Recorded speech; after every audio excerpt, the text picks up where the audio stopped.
Ça, je fais déplacer. Non. Voilà. Merci Victor. Alors dans cette partie, nous allons nous intéresser aux interférences. En effet, dans le cadre du programme, on a étudié ces interférences en cours. Pour ça, quand on a étudié le drone, on s'est posé la question si on pouvait avoir des interférences. Parce que les 4 moteurs du drone vont émettre des ondes sonores, puisqu'on peut entendre le drone. Donc, on s'est servi d'un drone télo qu'on peut contrôler avec le téléphone pour trouver la fréquence émise par le drone, même si c'est un bruit, même si le drone fait du bruit, on peut trouver des fréquences harmoniques ou une fréquence fondamentale. Comme avec le spectre du son qu'on a fait sur Audacity. Alors on peut regarder sur ce spectre qu'on a un pic à 563 Hz et on va prendre cette fréquence comme notre fréquence fondamentale. Donc bien sûr il y a d'autres harmoniques avec 2F, 3F, 4F, 5F, 6F jusqu'à 8F qui va être notre fréquence maximale qui est environ égale à 4578 Hz. Alors petit aparté rapidement sur Audacity. Antoine a fait décoller son drone à la verticale et nous souhaitons désormais étudier sa position, sa vitesse et son accélération au cours de ce décollage. Pour ce faire, nous allons dans un premier temps utiliser le logiciel Tracker. Nous importons une vidéo du décollage du drone et nous pointons la position du drone au cours du temps. Nous pouvons ainsi tracer la courbe de l'évolution de la position du drone en fonction du temps. Nous nous concentrerons dans la suite des expériences uniquement sur la position, la vitesse et l'accélération verticale du drone. Grâce au logiciel, nous traçons une courbe de tendance parabolique qui correspond plutôt bien à la position du drone entre les instants t égale 1,91 secondes et t égale 2,27 secondes.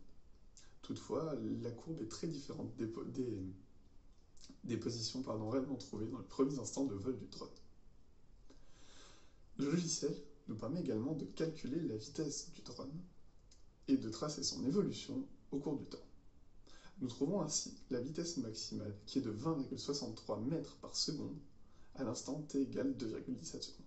En nous référant à la courbe précédente, nous observons qu'à cet instant, le drone est à une altitude de 3,15 mètres. Dans cette troisième et dernière sous-partie, nous allons étudier donc les interférences sur les harmoniques du son produit par les 4 rotors du drone. Pour ce faire, nous allons utiliser un programme Python. Donc le script dont nous avions besoin, nous l'avons trouvé à la page 381 de notre manuel de physique-chimie Hachette, à l'exercice 22. Cet exercice nous propose un programme qui permet de tracer deux courbes. Ces deux courbes, ce sont deux signaux sinusoïdaux de même amplitude avec un déphasage que l'on peut régler avec un curseur. On peut y rajouter une troisième courbe. Cette courbe, c'est la somme ou la superposition de ces deux signaux. Il y a alors trois situations possibles.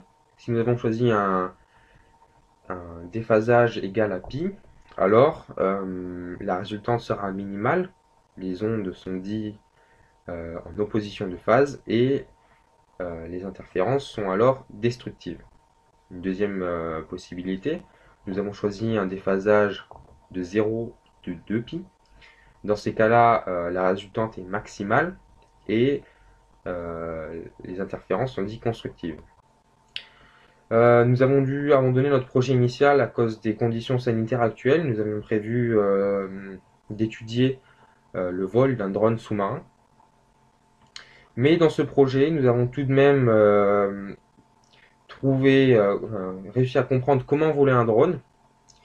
Nous avons aussi compris que grâce à l'effet Doppler, nous pouvions estimer la vitesse d'un drone rien qu'à l'enregistrement sonore.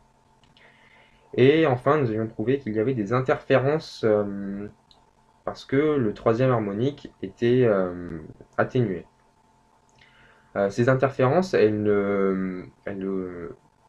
n'influencent pas le vol, mais c'est la porte ouverte pour la suite de notre projet, parce que nous voulons nous demander si ces interférences perturbent le gyroscope, donc l'orientation et la stabilité de notre drone pendant le vol.